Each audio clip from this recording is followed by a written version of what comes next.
The following feature presentation is part of the Skywalking Network. This is what you can look forward to on episode 534 of Skywalking Through Neverland. Now, this issue is titled Coffin in the Clouds, but in the spirit of Halloween, I want to call it the Michael Myers issue. I'm fairly certain I played that exact scenario out with action figures, everything you just said. The Lobot. I love it. And how Marvel is laying the groundwork on what is to become of our society today. We get Lobot as an action hero? Who saw this coming? And everything should be hunky-dory. I don't think that's what a bomb sounds like. Are you ready? Off to Neverland! Here we go! A long time ago, in a galaxy far, far away. To all who come to this happy place, welcome. Disneyland is your land. When I first made Star Wars, everybody in Hollywood said, well, this is a movie Disney should have made. You're more than just fans. You're family. Best day ever! Secrets loud. It's about family, and that's what's so powerful about it. Hey. When you use a bird to write with, it's called tweeting. When we visit the world of Disney, we never grow old. It's a Peter Pan, Never Land that keeps us young in heart. This is Jedi Master Obi-Wan Kenobi, and you are skywalking through Neverland. I have a good feeling about this. Hey, Skywalkers! Coming up in this episode, we will break down issue 56 of the classic Marvel Star Wars comics titled Coffin in the Clouds. This is so appropriate for Halloween for more than just one reason. Ooh. And our good friend and Star Wars artist Jason Christman will join us for this one. But for right now, we want to welcome you back to Skywalking Through Neverland. I am Richard Woloski, but now everyone please say hello to my sweetie wife Sarah, who's sitting right over here to my left, but as you're watching, to your right. Thank you. I love that. At 9:46 p.m., that's the best I got. Now, Skywalkers, if you are watching us on YouTube, then you get the added bonus of seeing the colorful comic pages in this issue. And I really, really recommend you go do that. So if you haven't already, please subscribe. Just search YouTube for Skywalking Through Neverland. Now, we are your enthusiastic podcast destination for the many decades of your Star Wars, Disney, Marvel, and pop culture fandom. So imagine a big Woogie hug from us. Oh, there he is. He's right behind you. He's about to give you a hug. He is. And a little sprinkle of pixie dust for our family of Skywalkers. All right, now we are being sponsored by Small World Vacations, and they are a diamond-level Disney vacation planner travel agency that can help you book your trip to a Disney park around the world, a Disney cruise, or the Universal theme parks, East Coast or West Coast. And a little tip we learned from Small World Vacations is that starting in January of 2026, Epic Universe will be part of the park hopping option. So that means you can start at Islands of Adventure and end your day in Epic Universe in Dark Universe at night, which is what I recommend. Which is a big, big bonus. Mm-hmm. All right, so head over there to smallworldvacations.com for a no-obligation price quote and tell them Skywalking Through Neverland sent you. Spirit Jersey now has their own Star Wars and Disney license that you can buy outside the parks. You can get them online anytime you want. So head to spiritjersey.com and get free shipping with our code Skywalking Neverland, which is SKYWLK NVD. There are no vowels. Not whatsoever. No vowels for you. All right, now we are recording this from Long Beach, California, very late at night, on October the 21st, 2025. We're a little punchy. But guess what, Richard? What? Guess what? There are 10 more days till Halloween. Silver Shamrock, hit it! Happy, happy Halloween, Halloween, This is Halloween. This happy, is happy Halloween. Halloween, This is Halloween. silver Halloween. shamrock Halloween. pink. This is Halloween. This is Halloween. All right. So what happened today in Star Wars history? Well, this is a big one. Today in Star Wars history, October the 21st, 1956. That was the day the world welcomed little Carrie Fisher. Oh. Today would have been her 69th birthday. Wow. Unfortunately, we've never met Carrie Fisher at any conventions or anywhere. And we did that one sinful thing of, We'll see her later on. We'll see her later on. We'll get glitter bombed at the next convention. Yeah, but I was like this close to Carrie Fisher. And if you're not watching us and just listening to us, then I was like 3 inches from Carrie Fisher. This was at the Writers Guild. We're having a night with Eric Idle and Carrie Fisher. And Carrie Fisher was interviewing Eric Idle. Oh. And I got there front and center. At the very end, she was escorted out, and the best I could do is to get this shot right here where I photobombed. I had a friend say, I told him, okay, get ready. I got one shot at this. And I walked by and did my big, ha-ha, and kept on walking. And she turned around like, what was that? So I was very, very close to Carrie Fisher. That's awesome. Now, okay, outside of Star Wars. Yes. Outside of the Star Wars films, including the holiday special, what is your favorite Carrie Fisher film or TV show? When Harry Met Sally. I love that one. I love she's Meg Ryan's friend and girlfriend, and she helps Meg Ryan get over, boys and moves on to the next one, and she's just so cute. Yeah, I just love it. Yeah, I don't love her hair, but okay, I'm glad you said that. I do love her in that. I would have said Under the Rainbow, but after watching it the last time, it's like, I want to separate myself from that film. Yeah. Sorry, Carrie. Sorry, Bobby Porter, our friend who was in the movie. So sorry, Kevin Thompson. But yeah, I gotta slowly back away. So I'll go to the Blues Brothers. Yay! Yeah, where she was John Belushi's fiance who wanted to kill him. Which is really, it's so random. She's all these little vignettes where she attempts to so when you're watching it, him. It's like, why is Princess Leia trying to assassinate Jake Blues? But in the end, you find out that, oh, wait a minute, they were going to get married, and he left her at the altar, so she's bitter. Mm-hmm. And you know how she's going? He had it coming. He had it coming. How is she going to settle the score? A flamethrower. Makes sense to me. It sure does. It sure does. Okay, best Carrie Fisher novel. Ooh, okay, so I am going to say The Princess Diarist, which is the novel that I read. It came out right after she passed away. It came out just before. Just before, yeah. Just before. And I remember reading it. You can actually listen to it, and it's where she details basically her affair with Harrison Ford during the filming of Star Wars. And to me, that was utterly fascinating. Now, it's interesting that you say that, and that made headlines. Yeah. But you recall when we saw her one-woman show in Westwood, California? I do. Wishful Drinking. She let it all out. She told all the details. She did. It was pretty much a one-woman show about her life, her parents, her career, her affair with Harrison Ford. Mm-hmm. But it took 8 years for people to go, wait, you did what now? See, she's been saying this since 2008. Mm-hmm. I will go with, going back to The Princess Diarist. Okay. I remember downloading the audio novel, and she narrated it. Yeah. But it was right after she passed away, and I made it to page 1. It's like, I can't do this. Oh, I can't do maybe this. You can try now. It's been 9 years, 8 years. Yeah. Yeah. Yeah. But not coming up on 9 years. Mm-hmm. All right, well, I'm going to say my favorite Carrie Fisher novel is her first one, Postcards from the Edge. I loved this book. It was just so Carrie Fisher. I loved the movie, and I really wanted to see more from her after this. It's a semi-autobiographical novel, quote-unquote, fictionalized about her drug abuse and her parents, but, 99% of that was true. Right. Mm-hmm.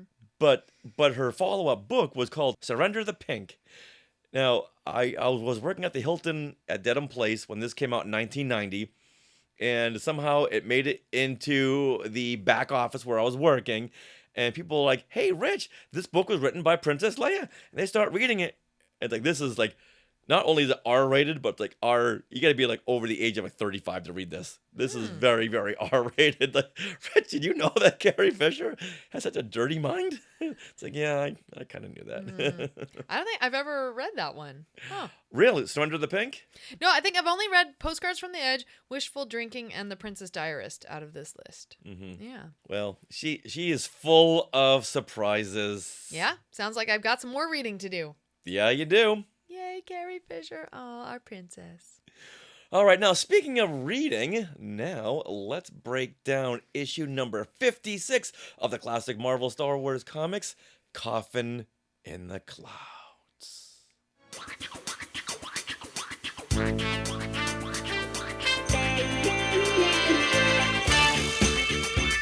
Skywalking through classic Marvel.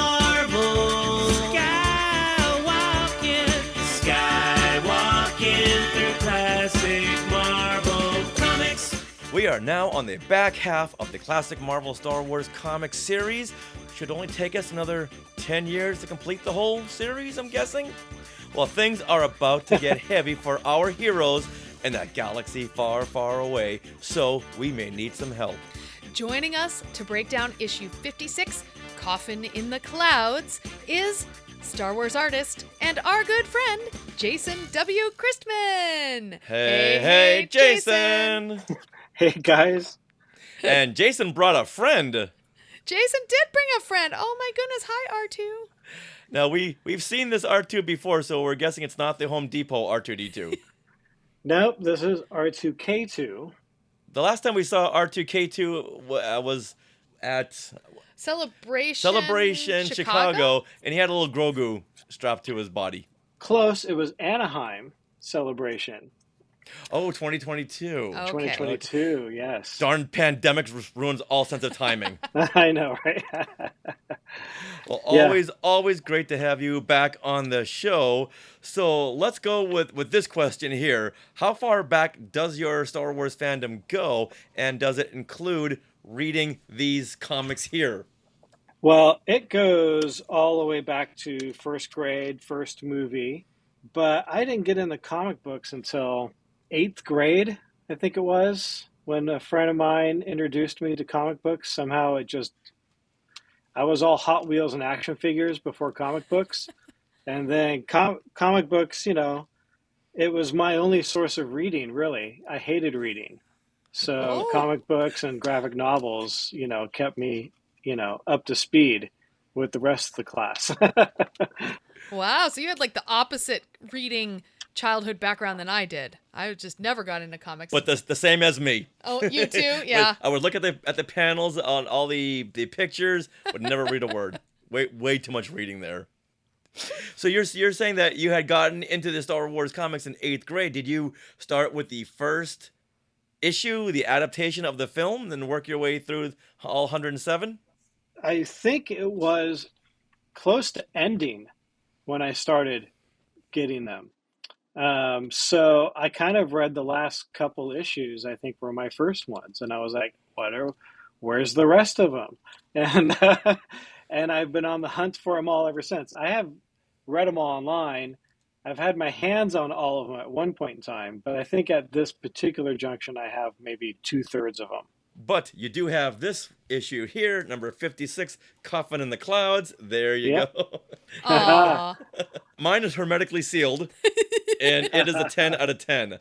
Not a crease or wrinkle in this comic, which is why I keep it far away from Sarah. That's right. So, Jason, how would you define this Marvel style of art? To be honest with you, it's my favorite. I mean, I was a huge collector in the 80s. 70s and 80s Marvel is amazing. I just can't get enough of it. What part of the artwork really stands out to you? In a generality, I feel like there's more detail in the older stuff than there is in the newer stuff. The newer stuff has a lot more negative space, which I love. You've seen my artwork. But the comic books, like when we look at some of these pages later, you're going to see like so much detail that you just don't see that often.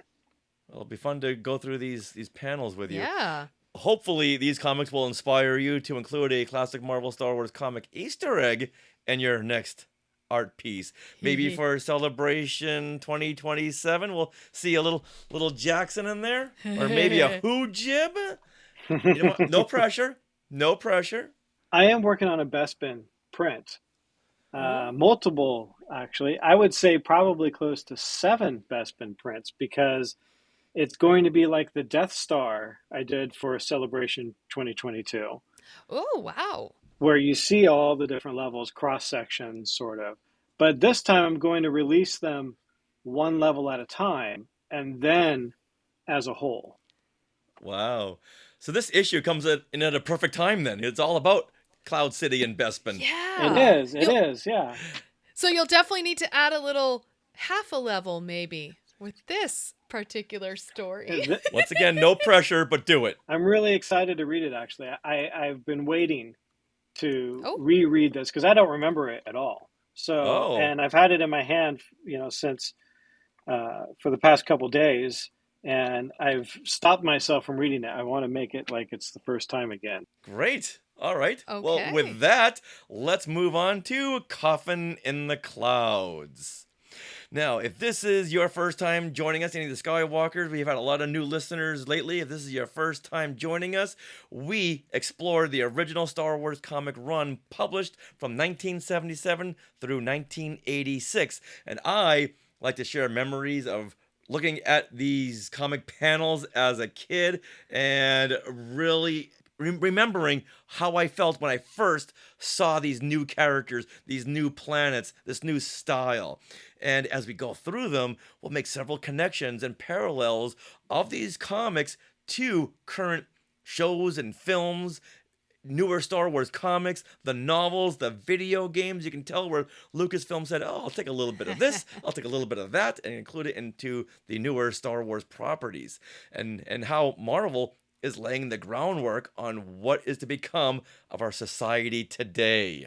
Wow, yeah, that's I know. A lot. This issue made me put it down a couple times to go, how are they seeing 2025? This is heavy. This came out in 1981, but yet they were predicting 2025.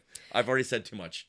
Right, and now as we go through these classic Marvel Star Wars comic series, I am reading them for the first time, and I'm kind of sharing my initial reactions to this, my 21st century response, as well as my artistic thoughts. And I love comparing all the different styles that the different artists bring to these series, and you can really tell when they switch up. It's fun. All right, so in the last issue, Pliff. And just as a reminder, this issue was when Princess Leia Organa led a survey team to the forest planet known as Arbra to hopefully establish a rebel base after the Battle of Hoth. Leia's crew discover that the woods are inhabited by small, telepathic, bunny-like creatures known as Hoojibs. Woohoo! But they eat their power. But the head Hoojib, Pliff, explains to Princess Leia that they were forced to steal their electricity since the terrorizing winged creature known as the Slivolith took over their cave and power crystals. The rebels and Hoojibs work together to rid this creature and form a new base. Now, in this issue, Lando Calrissian returns to Cloud City only to find that it has been completely abandoned. He soon discovers Imperial bombtroopers arriving to disarm a series of bombs left behind by disgruntled Ugnaught workers. Lobot, who was critically damaged by the Ugnaughts, has been reprogrammed to destroy anyone who enters the city, including Lando Calrissian. With the help of Imperial Captain Treese, they have to disarm the bombs and the Lobot. The Lobot. I love it. Now, this issue is titled Coffin in the Clouds, but in the spirit of Halloween, I want to call it the Michael Myers issue. Now, why is this? Oh, so I think Lobot's been watching too much Halloween. Okay. Turns into a Michael Myers character in this. Once again, perfect timing for this issue. All right, so this issue was released November 24th of 1981. It is written by David Michelinie, Louise Simonson, and Walt Simonson. Artwork by Walt Simonson and Tom Palmer. Coloring by Glynis, Wein. And cover art, Walt Simonson. And here we are looking at this cover right now. So we always have to give our thoughts on the cover. So Jason, we'd love to hear your artistic thoughts on this cover. I love the splash of purple blast when hitting Lando. That's kind of a fun little color addition. You know, I like the perspective, you know, looking over the edge down into the Cloud City. So they're up high. Yeah, it's Lando and Lobot are fighting. Yeah, it's nice to see. It's interesting to see Lobot in action, right? He's not just standing around pointing at things. So not talking. That's so funny. Absolutely. I love this cover as a kid. Didn't love that Lando was getting his butt kicked, but we get to see Lobot. And like Jason said, in the film, he's just pointing at this and opening up his eyes. Doesn't do a whole lot. I still love recreating scenes from the comics with my Kenner action figures, and the Lobot figure had just come out at this time. However, I couldn't get my Lando figure to do this backbend. Oh, bummer. Yeah. Now, there's always that parallel that we've made in the past to the comics aligning with the Kenner toys, and I know this is a stretch, but the Lobot figure had just come out, and I know Marvel didn't say, hey, let's do this whole issue around this one action figure. But in the back of my mind, it's like, hey, you know what? Maybe this Lobot character, this action figure is not going to sell too well, so let's tie him into an action-oriented comic issue. It hasn't been confirmed, but I think they've had some kind of a business relationship with Marvel, seeing how we've gotten past toys included in these issues. Okay. Interesting. Oh yeah, because like especially like the transports and things. The like Imperial AT... troop transporter. We had the Jawa sandcrawler, the AT-ST. Yeah. Those issues of comics that included those vehicles and characters came out right when the toys were coming out as well. That's entirely plausible. So when I go back and see this, like, okay, did they tie into the Lobot figure? Who knows? But back in my mind, I say yes. I think so. All right, Sarah. Okay, well, I think this is a cool cover. I mean, we get Lobot as an action hero. Who saw this coming? I didn't, but I think it's a fun thing that the comics can do that the movies can't. They can explore these side characters. And it looks like on this cover that he's fighting his friend Lando. So this seems like an issue that is going to deal with some interpersonal drama, and I am here for it. And also, it looks like they're standing on some sort of giant honeycomb right there. But on further thought, that looks like Bespin behind them. So I feel like I'm excited to come back. It is a weird pattern. Yeah. Right? I think it's supposed to be, the tile, the stone work that's supposed to be upscale looking. But to me, if you're just looking at that at face value, it looks like a honeycomb. It's funny what we all see in this cover. I know. Well, speaking of what we all see. Yeah, we posted this cover art on our Facebook page and the group, and James Gildersleeve within seconds said, Lobot smash. So he's getting a little Hulk vibe from him. I'm getting Michael Myers. James is getting Hulk. Right. Now, Rex Gordon says, a fave cover of mine. And I learned when Lando is punched, a purple cloud appears. I do like the color choices and good to see Lobot doing something. See, we're all in agreement about that. It's like everything we've already said. That's awesome. Absolutely. Glenn Stein on our live this evening said, why did Lobot pop Lando's bubblegum? And now I can't unsee that. I know. You snap that gum one more time. That's all I see now, too. Totally. And Julie Gildersleeve agrees with me that it seems very honeycomb. And finally, my dad, Peter Heitman, says, love the advertisement. I only had a 3-speed bicycle. So he really wants to enter this to win a Columbia 10-speed racer. I also want to win that. If we can time travel back to 1982, or 1981 rather, perhaps we could all of us win one of those. I did have one, and it was stolen in 1985 when I moved to California from Oregon. And the first week in California, San Dimas, California, San Dimas High School, Bill and Ted.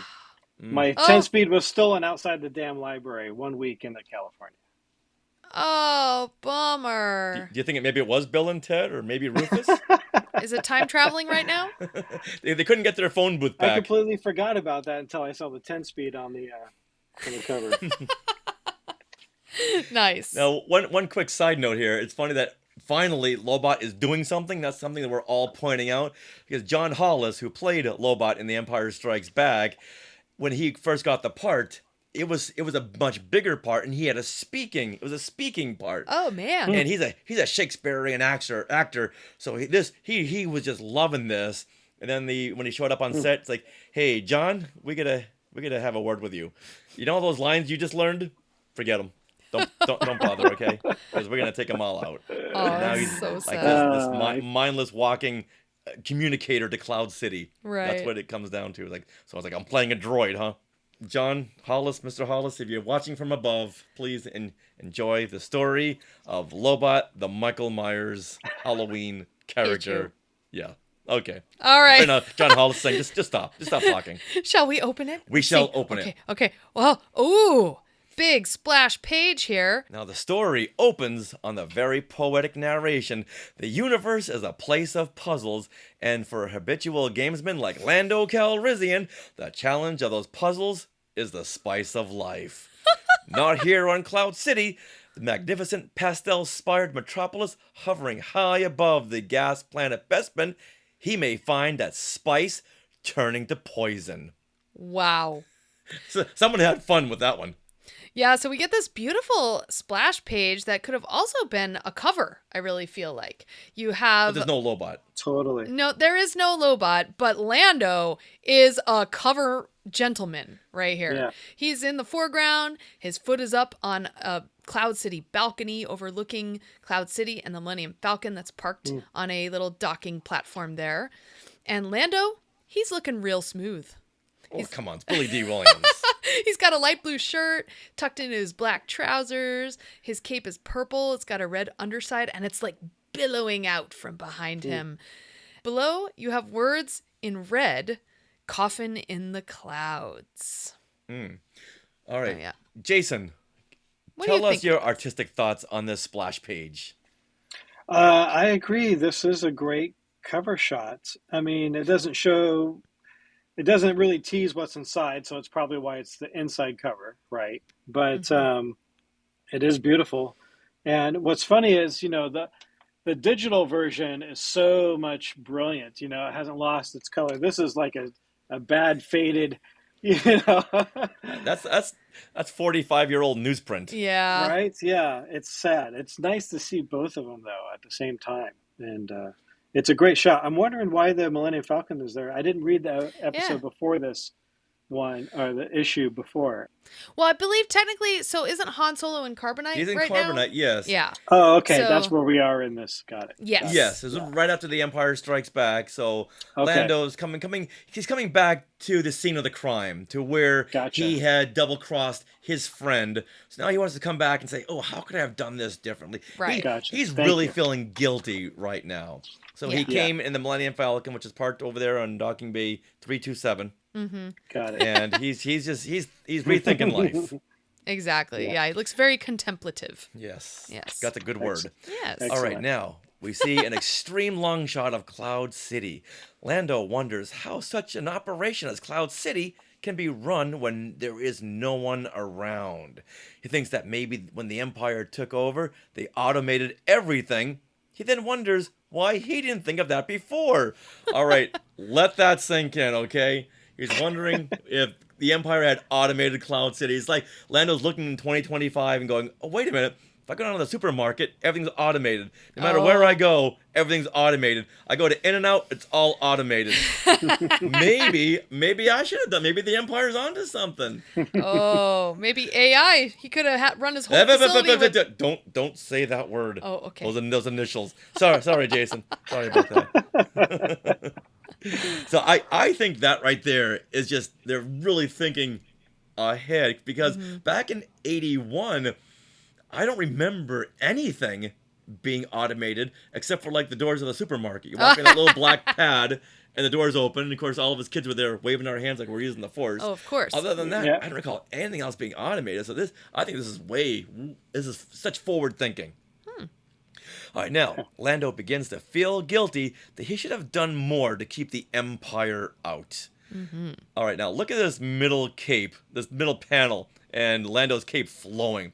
I think he just wanted to come back to Cloud City so he can get these gusts of winds to blow up his cape like that. Yeah, he missed it for sure. There's only one place in the galaxy where my cape can flow, so I'm gonna head back to Cloud City just so I can have my cape flowing like Batman. I would say that, Cloud City is a place maybe he started wearing his capes, but that's not true according to Solo, the Star Wars story. Right, he already had a whole closet of capes. I love it. Now, Jason, if you were drawing a panel like this, like this one with his cape, would you draw his cape so big, knowing that readers would go, "Wait a minute, if his cape's that big, he's got to keep falling over that"? No, because we all know his capes are a little shorter than that, But you just can't get that look unless you extend it, Artist. Give a little artistic leeway there. Yeah, there you go. Artistic license. Yeah. I have to say something about Bespin here. I mean, look at how long the thing is underneath it. It just goes on forever. I have never seen that before. Yeah, in the movie it does go down quite a bit. But not that long. I was thinking that same thing, Jason. Yeah, that's maybe a foot longer than what we see in the movie. This is crazy long. I think if it does go down that far, then it's got to be like something so small you could barely see it. This is like a giant stick holding it up. It's weird to me. It's interesting. In the film, it goes right down through the clouds. Okay, you can't really see. But I feel like the ratio of the length to the width is a little smaller in the movie. That's But yeah, this right here, that's an artistic choice. Yeah, I'm going to say that it can extend that far. We just never seen it before. So. Oh, it telescopes. Oh. Maybe that's how it mines some Tabana gas. Yeah, maybe it goes down into the planet and does what it has to do. Yeah. Okay. Something I hadn't considered. All right. Now, I just wish that there were some kind of computer around that was clear about giving information. Oh, wait a minute. Hold on. Look at that. Look at this computer right here. Not in Arabic, but it says clearly in basic information. Oh, that's true. Oh, that would totally be in Arabic nowadays. Wow. Yeah, but I'm sure Lando's walking around going, there has to be somewhere to get my data. Where can I get... Oh, wait a minute. Data, information. How about this computer right here that's clearly labeled? Now, do you think he's inside right now or still outside because his cape is billowing? I think he walked up to that ATM very quickly. Okay. That's why his cape is still flowing. Nice. All right, now Lando finds out that Cloud City was evacuated to Bespin for some dire emergency. He hears someone behind him and is surprised to find his old buddy, Wakam! Oh, Lando is hit hard in the face. We find that the attacker is Lobot. Now, we all saw that coming from the cover art. Yeah. So quickly, too. Yeah, but it was still... Yeah, exactly. I think it was still very surprising that it was so quick. You only get that one comic panel before the Wakam panel that with the shadow, right? The shadow on the wall. And it looks like, it almost looks like Jean-Luc Picard there. Oh, but no, it's Lobot. So now we have to figure out what is up with Lobot. Now, you're getting Jean-Luc Picard. I'm getting Michael Myers. Michael Myers in the Halloween movies just comes out of nowhere. You turn around and he's right there, right in your face. But now something is wrong with Lobot. In between electronic crackles, he mutters, "Intruder, danger to the city. Must destroy." And he gives Lando another punch. Yes. With a frop. Nice. All right, before we move on, I just want to go back to that one page again. Ooh. This one panel, doesn't that look like some great comic art that you could just put on your wall? Yeah, that's a great frame. Mm-hmm. Yeah, where the fist comes in and the Wakam words right above it as a nice focal point. But Lando is just kind of in the background, but, it's great. Did he hit Lando that hard that he fell way back in the background? Yeah, he did.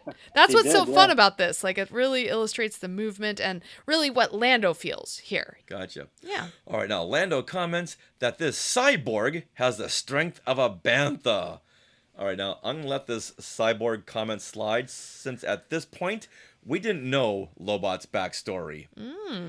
What is Lobot's backstory? Well, I'm so glad you asked. Okay. Now, Lobot once ran battlefield calculations for the Empire. However, he eventually began working with Lando, running numerous criminal jobs. Ooh. And Lobot was gravely wounded during the theft of the Emperor's personal yacht, and in his injured state, Lobot's mind was lost and his cybernetic implants took over. Now, you can see all this in the Lando comic book series. Is this from 2015 and beyond? Yeah, it's in the new canon, yes. Right. So I this is vaguely all remember canon this. now. Yeah. Afterwards, Lando became Baron Administrator of Cloud City, and Lobot served as his aide and chief. As the city's computer liaison officer, his implants enabled him to communicate with the city's central network. They didn't need R2. So this is kind of like Bluetooth. It's like Bluetooth. Oh! Once again, Yeah. forward thinking here. Yeah. Now, Lando, along with Luke, Leia, and the droids, returned to Cloud City in an attempt to find Luke's lightsaber that he lost in his duel with Darth Vader. Oh. And there, Lando found and rescued his old friend Lobot. And now this story can be seen in the 2020 Star Wars comic series. All right, now back to Coffin in the Clouds. Now, Lando wonders why the Lobot, that's what he calls him, the Lobot, is the only one here. So Lando, once again in his flowing cape, sprints away. And Wow. just when you thought things were bad, they get worse. An Imperial TIE shuttle approaches and lands on a Cloud City docking bay. All right, so I want to call out this shuttle here. Is this a shuttle Yeah. that we have ever seen before? No, it's just based on the TIE bomber and adding one more capsule for another pilot. Yeah, it looks like a TIE shuttle that has 3 circles in the middle instead of just the one. Or like you said, the bomber, you add another one. Yes, And it kind of looks like Mickey ears here. It kind of does. A little bit. Once again, forward thinking. Yeah. Yeah, so this is a shuttle now, so it has got to carry a lot of troopers and officers. And Jason, what do you think about this design? It is very interesting. I've never seen it before. I'm surprised that, it hasn't been in the Mandalorian yet or something, because they like to pull, from all kinds of odd places. I don't know if we're looking at the front or the back of it there on that on the green background. Yeah, that one looks like it's a weird part, right? That's the back of it, because on the panel before that, we see a cockpit window, that round spider web window. Oh, okay, yeah, that's the right, window. but that's headed towards the city, right? That's so true. maybe that's Okay, the back of it.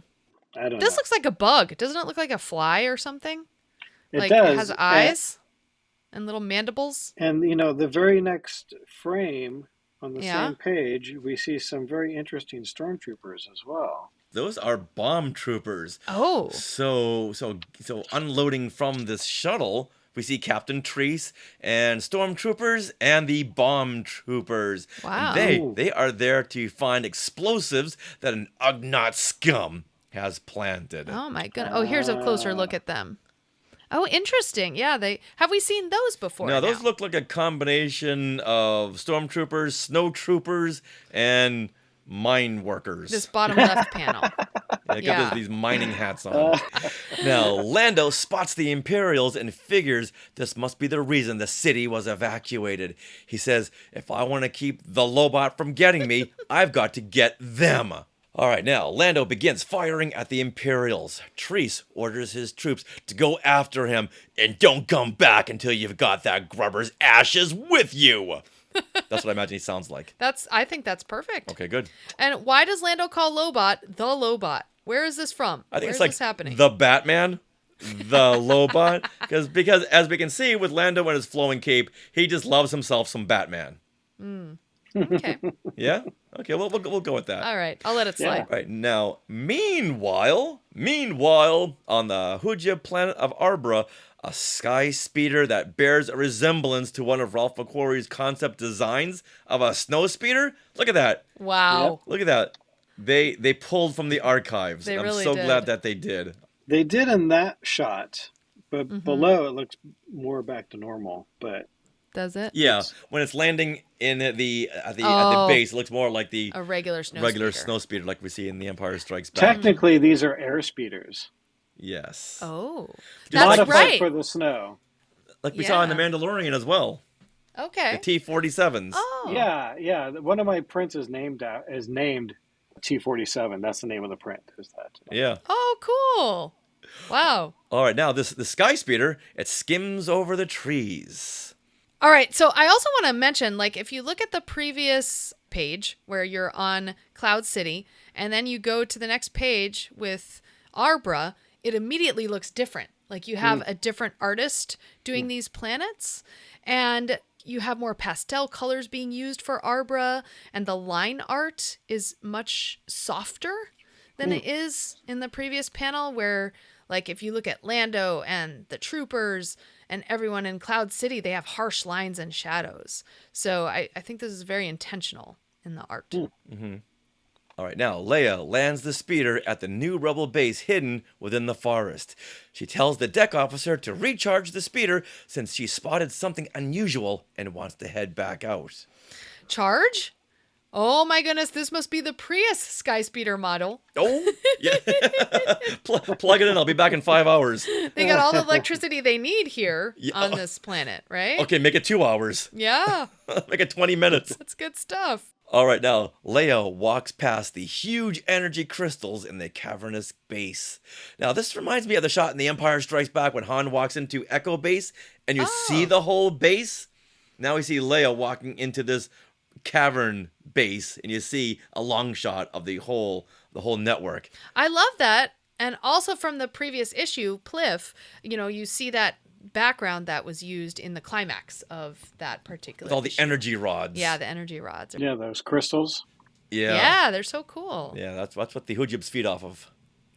All right, Leia sees Luke and asks him to come back out with her, but he hasn't heard from Lando and he's getting worried, so he and Shira are going to head back over to Cloud City. All right, in my head, it's Shira. Okay, just now when I was reading that, I thought, is it Shira or Shira? I always read it as Shira too. Mm-hmm. So I could go either way. I'm a Shira myself. Oh, okay. Up until like 15 seconds ago, I always read it as Shira. But right now, for some reason, I read it as Shira. Interesting. I just see Shira because of the Shira and yeah, I'm going to go with He-Man. Shira because that's what I have been reading in my head for 44 years. Okay. All right, so Luke and Shira are going to head over to Cloud City to see if they can find Lando. Mm-hmm. All right, we now come to our first Fatum Fast Fact. Ooh. I forgot that they added this character so early on. She's got a very, very subtle introduction here. She becomes a very central character coming up. And I don't want to give too much away, but she becomes Lady of the Sith. Spoiler. I know. I know. That's all I'm gonna say. That's all I'm gonna say. But Well, I mean, her and Leia have a little tiff here at the end of this page too. They do. You can feel it, right? She's, I try to please, princess. I'm sure you do.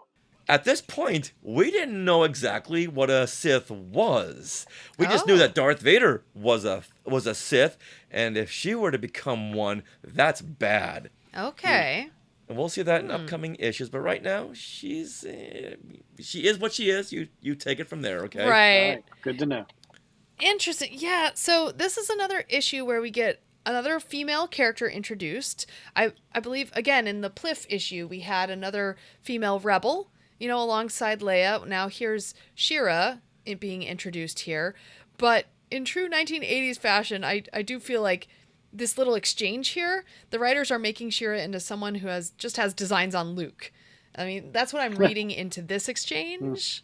So, well, she becomes Lady of the Sith. I know. So I don't know that at this point. Okay. Right. So at this point, it just looks like they're pitting two women against each other, which is basically a trope that's been, as old as time. Well, you need that love now that Han's not in the picture, you need that love triangle. That's very true. Now Leia thanks Shira for accompanying Luke, and she replies with, I try to please, princess. oh, and Leia comes back with, Yes, I'm sure you do. Oh, boy. Well, from the perspective here, it looks like it took Leia a couple of minutes to come up with that comeback. They're already like 300 feet away. Maybe she's saying it to herself. That's really funny. That's not a thought bubble. No. You know when someone has dissed you and you're trying to think of the right comeback, and by the time you come up with one, they're like in the car and gone. Yeah.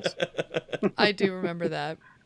All right, so this was a very short subplot, but it does set up She-Ra. It does. All right, but now we're going back to Cloud City.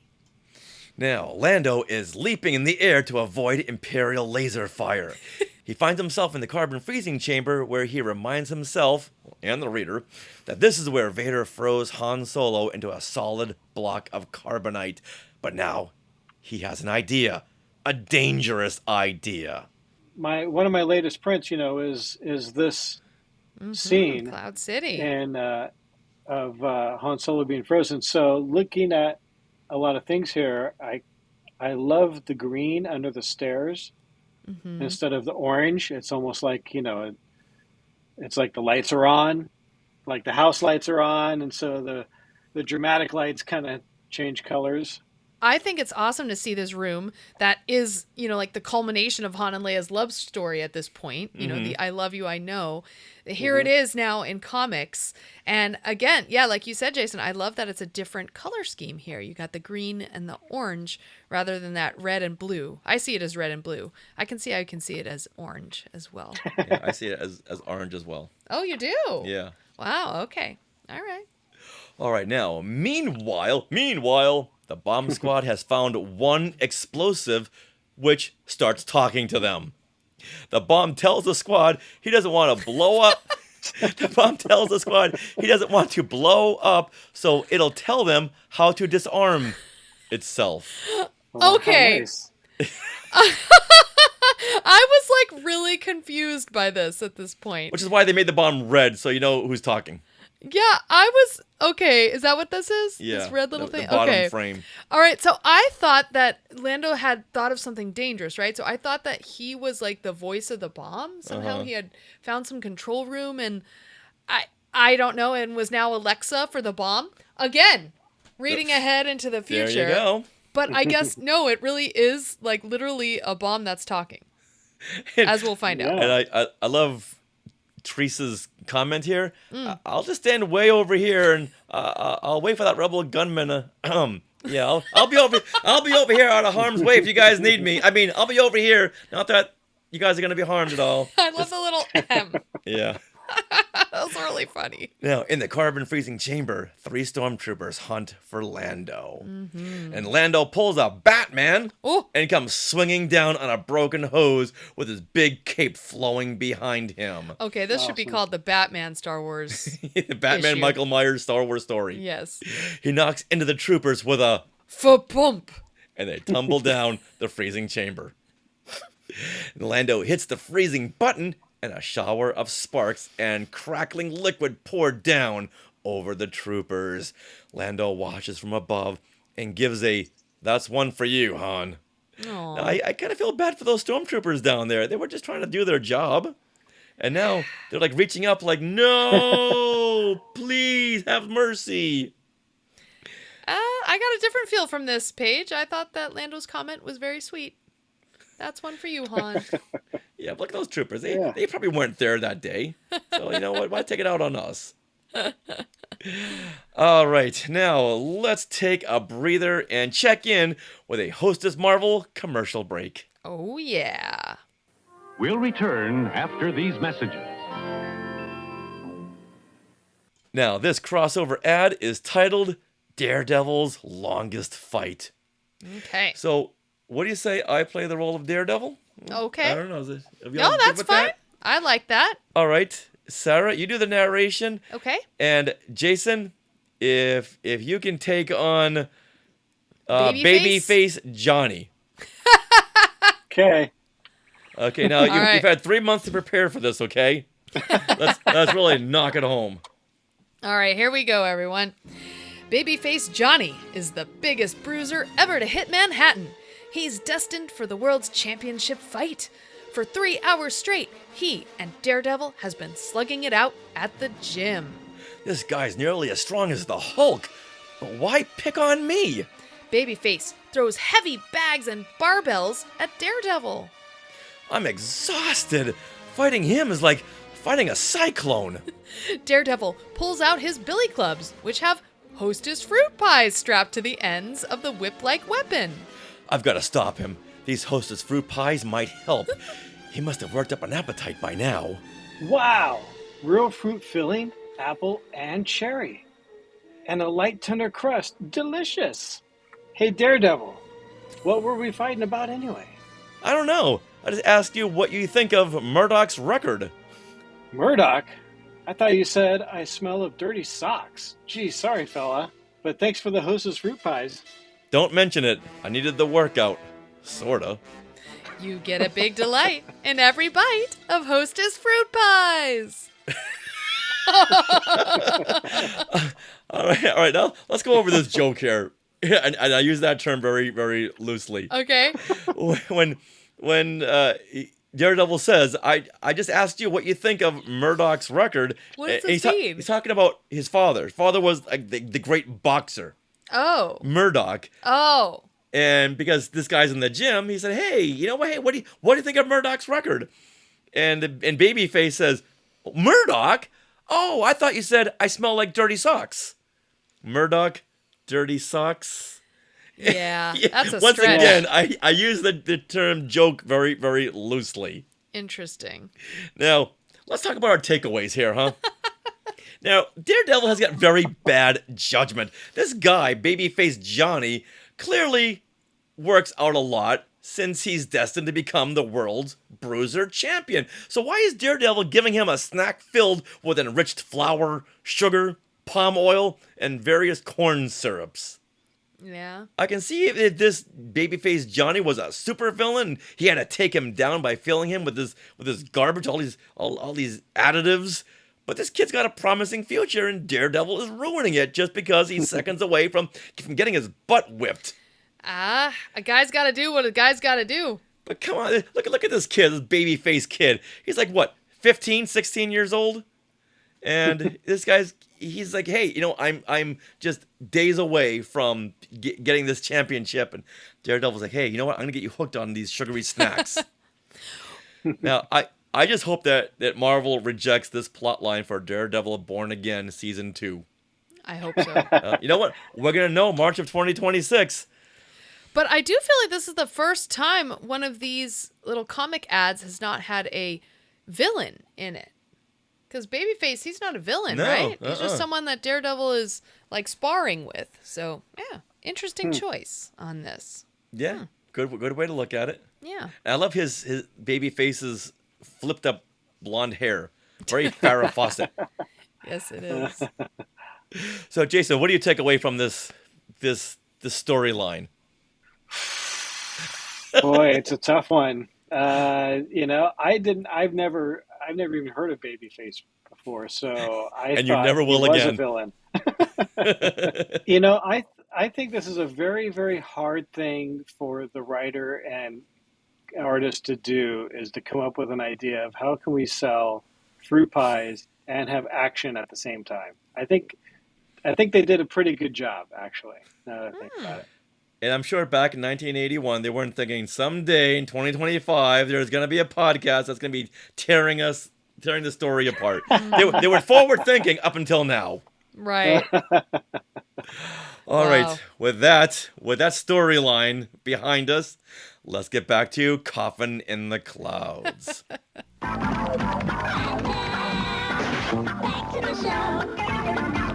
Back at the bomb squad, the talking bomb says, one more twist on that grathometer and everything should be hunky-dory. I don't think that's what a bomb sounds like. Okay, how about like this? How about a higher pitched? Or Yes. you mean the words? No. Would a bomb say hunky-dory? No. But you mean sounded like this more robotically? Yes, there you go. Okay. Okay, so read the line. Okay, one more twist on the grathometer and everything should be hunky-dory. I love that. Okay, that's your focus on what the bomb sounds like, not the fact that the bomb says hunky-dory. Well, my focus when I was reading it was, oh my God, he said hunky-dory. But now when we're reading it out loud, it's different. This is a different situation. And I wanted to hear a proper bomb. Okay, from this moment on, let's make sure that hunky-dory is never again heard in a Star Wars property. Okay, Jason, I don't want to see in a future print a little word bubble that says hunky-dory, okay? So I'll be very upset. All right, now, the trooper thinks he may have activated the bomb instead of deactivating the bomb. The bomb then says, suckers, and... Fa-boom! All right. No. What? Read it like a bomb. If a bomb were to blow up... No. This is the alliteration of the bomb. It's the bomb blowing up. You're gonna give me a hard time. I'm gonna give you a hard time. The bomb doesn't say fa-boom. The bomb goes fa-boom. Well, maybe the bomb is saying fa-boom. Well, then you're the bomb voice. But I want you to read it like the bomb is blowing up, so it's gonna have a higher register. So okay. That's all for you. Fa-boom! That was okay. All right, so it wasn't Lando doing the talking. It was actually the Ugnaughts who had programmed the bomb to talk. Yes. Got it. Exactly. Okay. All right. All right, now the explosion is so heavy that it unbalances Cloud City. What a great panel that is. Woo. I'd love to see this in a film where the whole city is rocking. Yeah. I also like to see it listing as Lando is thinking. And his cape looks really cool right there.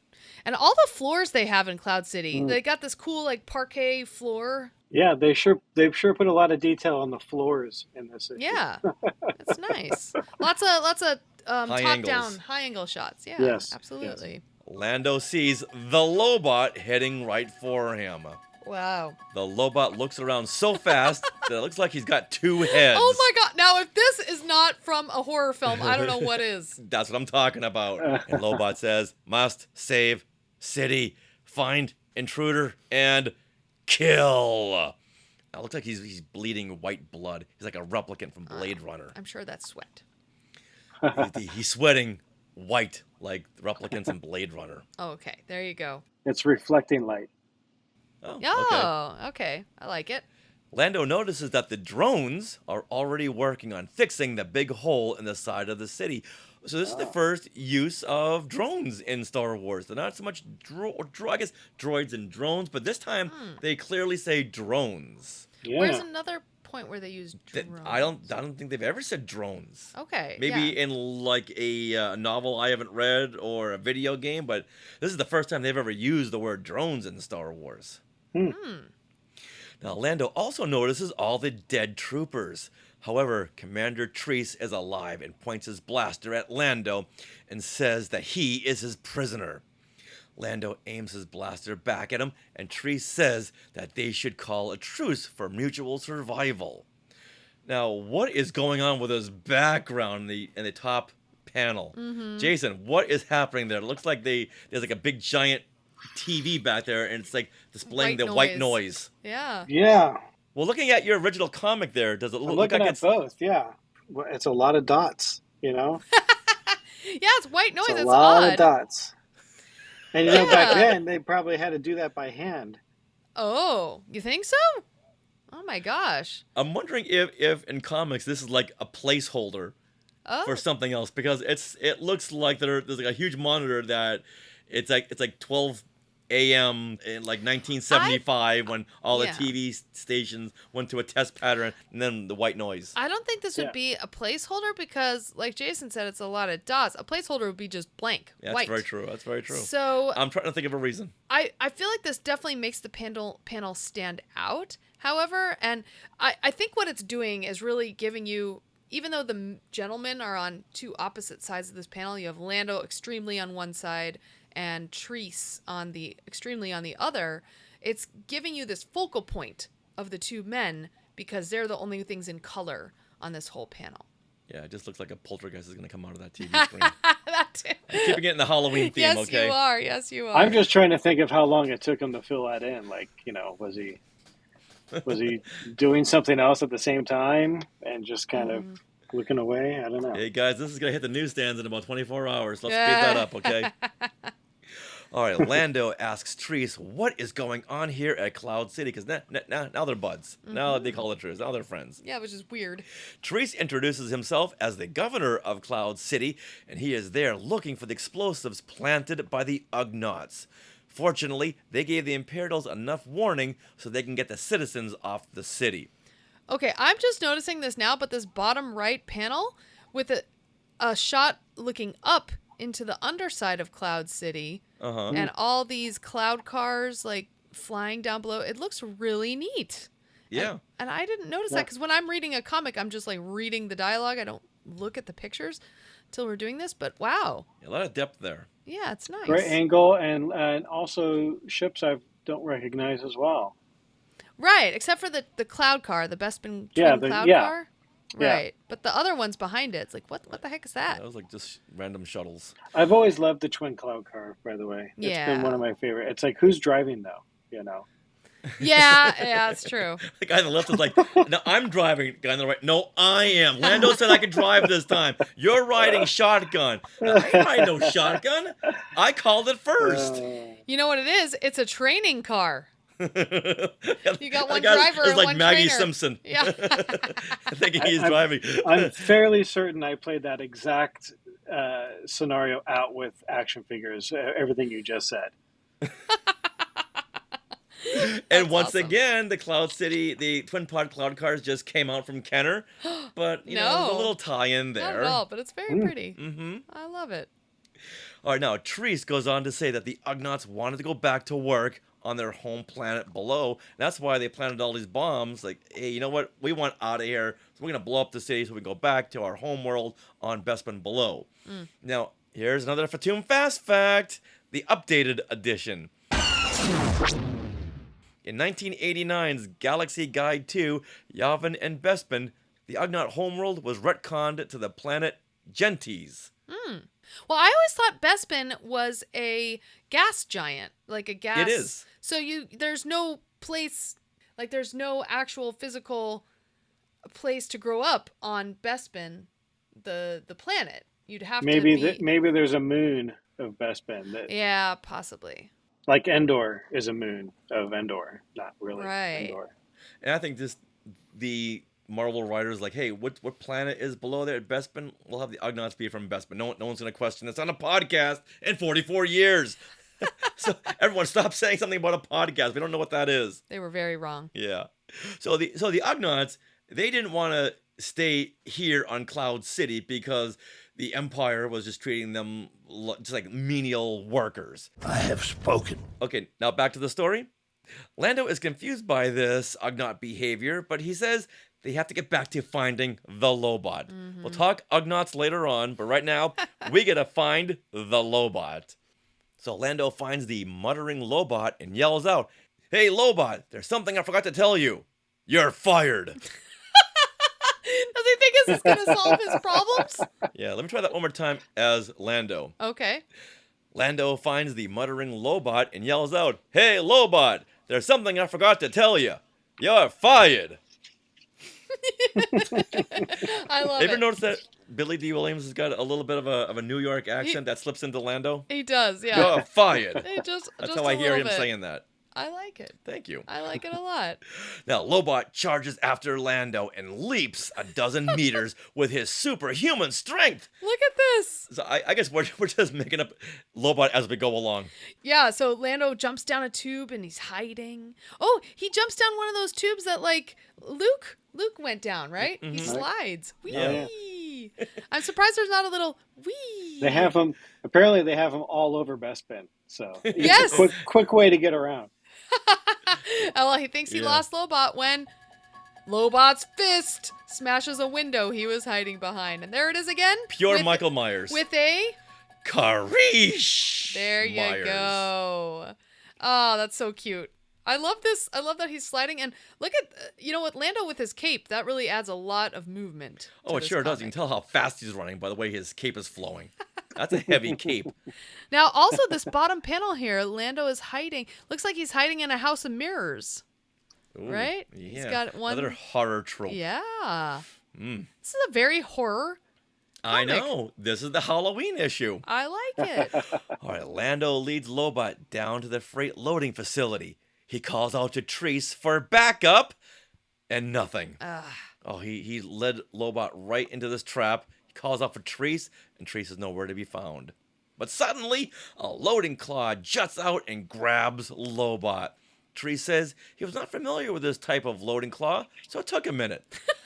I like that. I really like that. It's like, oh, this Imperial scum. He just took off, left Lando there. Yeah. But you know what? It was one of these, let's, for a dramatic pause, let's hold, and now wham. He's going to pull like a Ripley from Aliens. James Cameron, what a thief. Yeah. With his superhuman strength, Lobot begins to bust out of the mechanical grip. But before he can break free, Lando reaches up and pulls out a motivational programming capsule from Lobot's communication head wrap. And that's all it took. Bad motivator, once again. Yeah. Bad motivator. All right, now when this landing claw is grabbing Lobot, this looks to me like Dr. Octopus. It's a robotic Rancor hand. Yeah, that's pretty neat. Wow. All right, Lando yells to Treese to put Lobot down. He replies, "With pleasure, rebel. I'm just glad that my little ploy worked." All right, now he calls Lando rebel, and then he says he's glad that his ploy worked. All right, a couple of things here.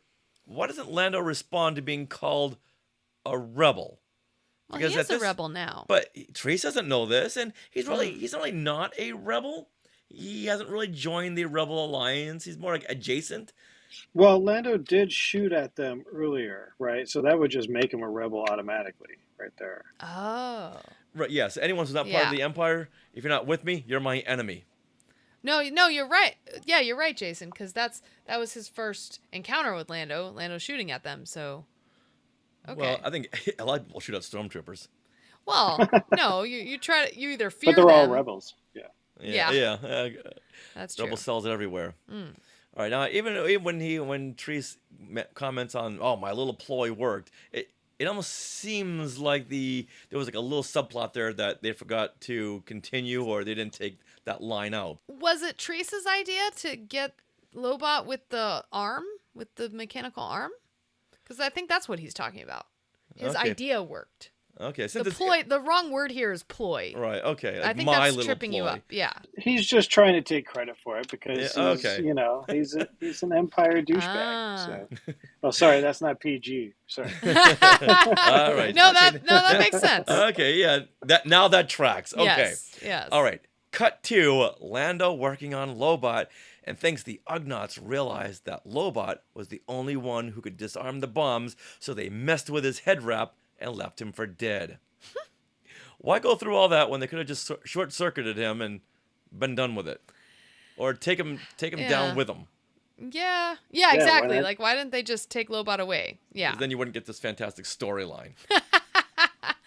All right, now I do have to call out this panel here where Lando... the bottom left here, where Lando is cast in light and shadow. And this, to me, is very Frankenstein, working on Frankenstein's monster. As Lando is working on Lobot, who's all plugged in with, cords and electric circuits. Another horror monster drama. Perfect. Yay. Now, suddenly, Lobot is feeling like himself and says, "You needn't be concerned, sir. My mental processes are functioning normally now." Lobot then gets to work to deactivate the other bombs. According to Lando, cyborgs have certain abilities. For instance, they can focus energy to manipulate objects without actually touching them. What? So now Lobot's a Jedi. We're learning a whole lot of things now about Lobot. Yeah, what is up with this? Since we know so little about Lobot at this point, it's like, you know what, just throw any characteristic to get us through the story. Right, exactly. It's very plot convenient. Yes. Wow. With this power, Lobot gets past the safeguard mechanisms and detaches the bomb's primer circuit. And just like that, Lobot saves the day and Cloud City. Let's see. What is this panel in the bottom middle, sort of, where you have a face? It's Lobot. That is Lobot's He's becoming face. one with the bombs. Oh, God. Oh, so, yes, I see. He's communicating. It's like R2 would. Huh. He's communicating with the bombs. I think by objects they might mean droids or things that he can interface with, with his machine and his ability at the same time, kind of, because he's part cyborg, right? So they're saying cyborgs can do this. So I think he's just able to control the computer inside the object, kind of a thing. Okay. We'll go with that. Okay, I like it. Lando then tells Treese that if the Ugnaughts did plant those bombs because they didn't want to be treated like menials by the Empire, then maybe they should be given the same courtesy he used to treat them. Treese tells him that maybe he should go and tell them himself and kicks him off the ledge. Whoa. What happened to friendship over here? This is not the Empire right now. What is the Empire right now? And Lando says, Treese, you slime-licking, split-eared son of a... And he's tossed over the balcony. And Lando's twisted body plummets toward Bespin below. Whoa. Now, we don't know at this point, will Lando survive? No, because he doesn't have his cape. He's screwed. What happened to his cape? He's done for. Oh, no. Where did it fall off? He took it off as he was doing Frankenstein helping out stuff. the Lobot. Yeah. Oh no, Lando! Yeah. Oh, he left himself open to this. And Treese saw an opening. Doesn't have your cape. Guess he what? Found his weakness. Okay, and you know what this reminds me of? The Vertigo poster. Oh, the Hitchcock film. Yeah, the Hitchcock Vertigo poster. Okay. Where it's like a falling man, right? But in here, instead, you get Bespin and you get Lando kind of in that same position. Mm-hmm. He's pretty twisted there, that's for sure. He is. That does not look good. No. Uh-oh. Next issue. Hello, Bespin. Goodbye. Woo. Wow.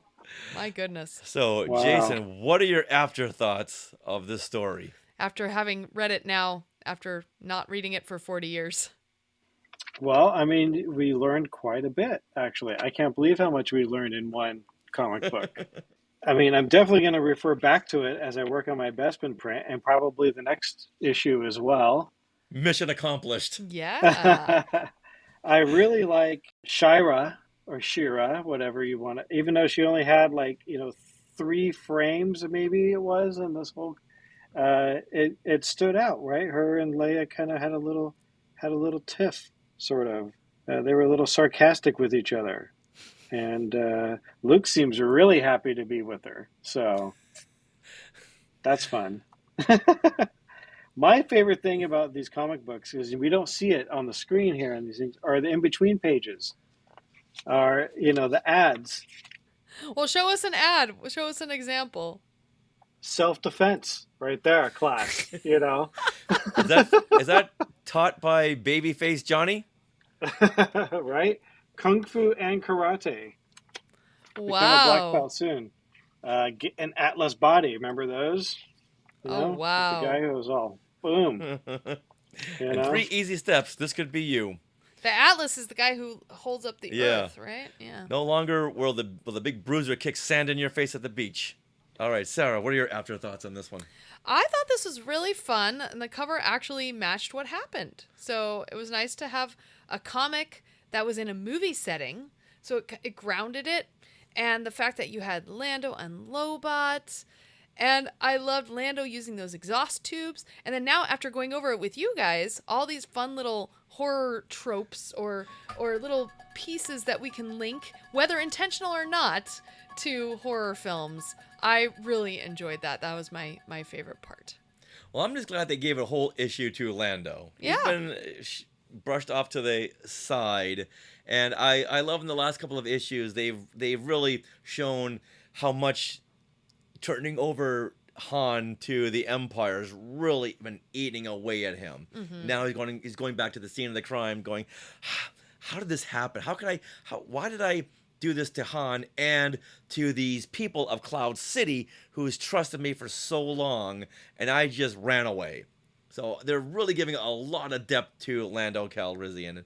And once again, the Lobot. We need a t-shirt that says the Lobot.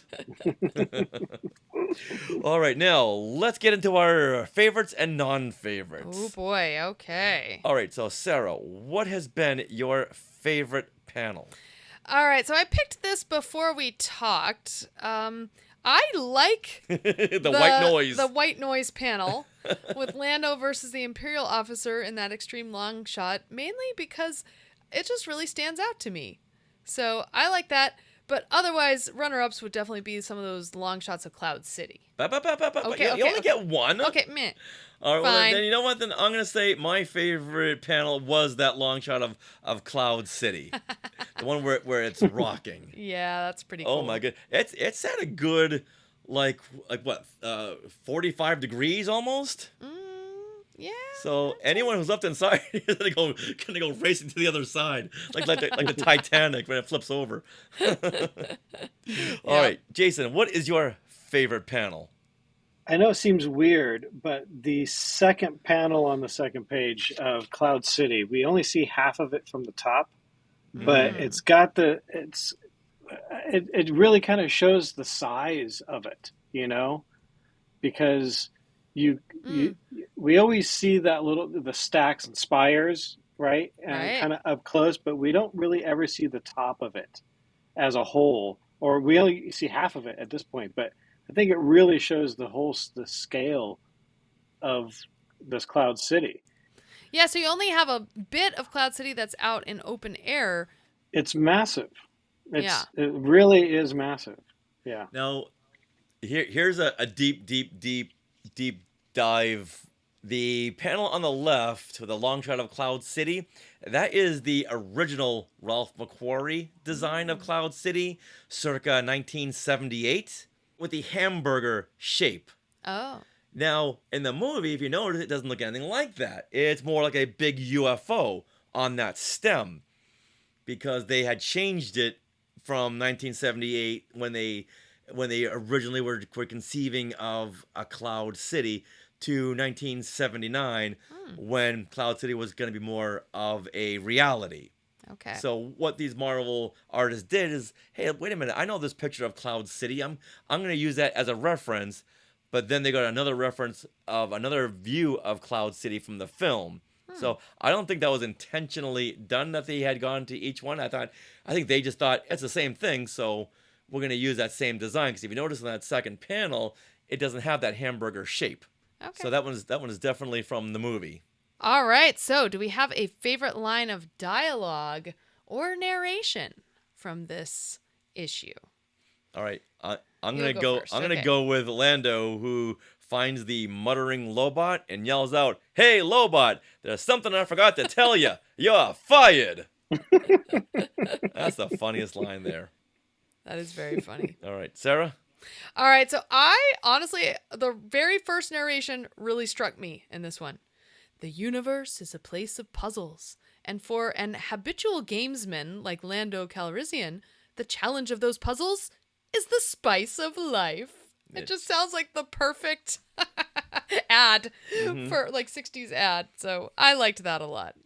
I think for me it was the real fruit filling apple and cherry. No. You know, you mean in the other part? It was in it, right? So it was. Yeah, it was. It's in it. The technicality. All right, now for the most non-Star Wars moment. Richard. All right, I'm gonna have to go with that talking bomb. One more twist on that graphometer, and everything should be hunky-dory. Yeah, when I saw that, I immediately went down to the bottom, wrote in my notes, most non-Star Wars, and then I noticed, Richard, that you had already written it there. Like, yes, hunky-dory is not a Star Wars term. No, not whatsoever. I'm in agreement with you, too. That stood out like a sore thumb, really. What a funny addition. Yeah. Made no sense. Wow. All right, now before we wrap up, we have to go to Star Words. Ooh. Finally, last couple of issues did not include Star Words. This is the letter column in the Star Wars comics, and it's kind of like social media on a month-to-month basis. Now, this Star Wars is very pretty. It's got some pictures in it. Yeah, some Usually panels, it some doesn't. artwork. Yeah. Beautiful art. All right, now this which one are you gonna bring up? This one comes from Tim Eldred. Okay. Now, Tim did start off with some very flattering remarks, so I got to give Tim that, but quickly goes into a pet peeve. And he says, "The only pet peeve I have is that there seems to be too many planets in deep space. Tone it down a little bit, Al." Meaning Al Williamson. "It is your only weakness." Wow. Signed, Tim Eldred, 1265 Greenlee, Hudsonville, Michigan, 49426. All right, did you look up this address? I did, and there's no Tim Eldred there anymore. Bummer. All right. That has been one of my comments for quite some time. If you look here, there's a ton of planets in this Star Wars comic cover art, and I know it's for a very an artistic reason that they add them all in, because look at all those planets and moons, they're everywhere. And it looks very, very pretty, but that's always been my comment. Way too many. But how do you know? Look how pretty that looks. It's very It nice. looks very, very nice. Wow. Yeah, it just adds so much to this big. It's like world building. So Tim, you just gave L. Williamson your address, so I'm sure 2 days later. Yeah, too many planets? I'll knock you around the planet. Oh, nice. Oh, okay. Well, there you go. That wraps it up. So, Jason, thank you very much for joining us for this issue breakdown. Yeah, thanks for inviting me. Now, the Skywalkers want to get a hold of you. Where can they go? What do they do? Where is your social media? My main social media is Instagram, which is Star Wars Artist, all one word. JasonWChristman.com is where you can find and buy my art directly from me. It's in elsewhere, but I don't get very much from elsewhere. And I also have a Star Wars blog called Rebel Break Room, where you can go find things that you may not have known existed that you can buy in the Star Wars universe. So every few days I try to find something I've never seen before and post it. And I'm sure there's going to be stuff where people go, "Oh, I've seen that."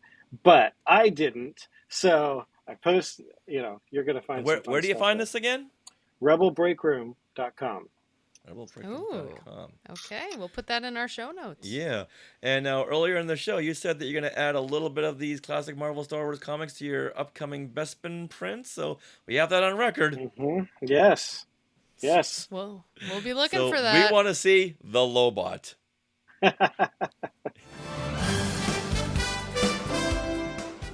Well, that wraps up episode 534 of Skywalking Through Neverland. We want to thank Jason Christman for coming on the show and sharing his thoughts on Coffin in the Clouds.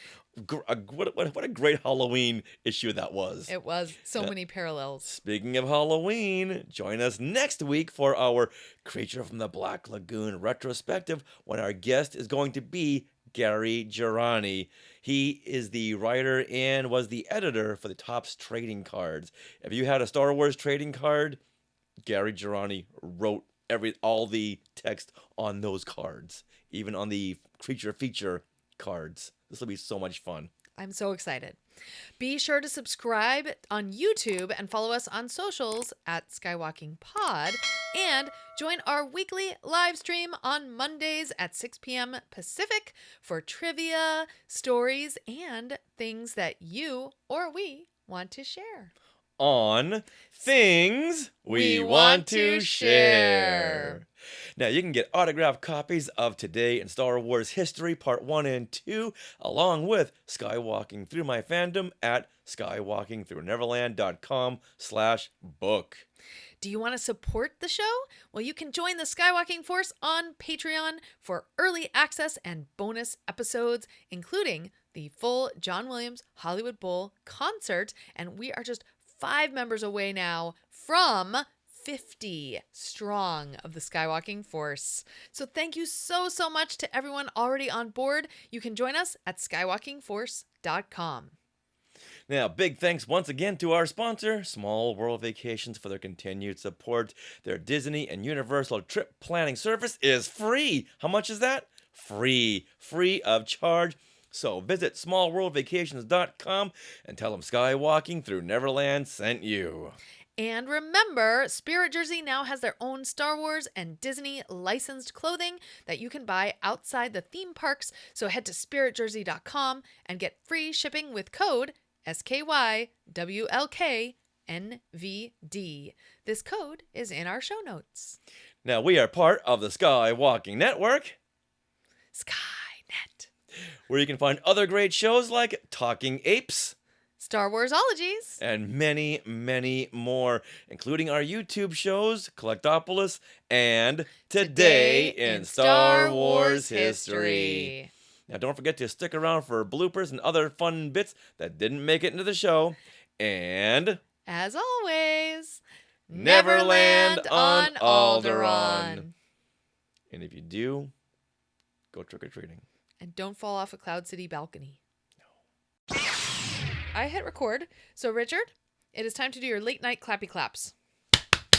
You know, one quick technical note, Jason. Can you tilt your camera up a little bit? Because whenever you look into the camera, it cuts off your eyes. You know, Marvel is just begging for a strongly worded letter for their next Star Wars column. Hey, look at those names to the left. They are part of the Skywalking Force, our Patreon. Become a producer yourself and check out all the Disney Plus themed bonus content available depending on the level you subscribe. Become a member of the elite Skywalking Force at skywalkingforce.com.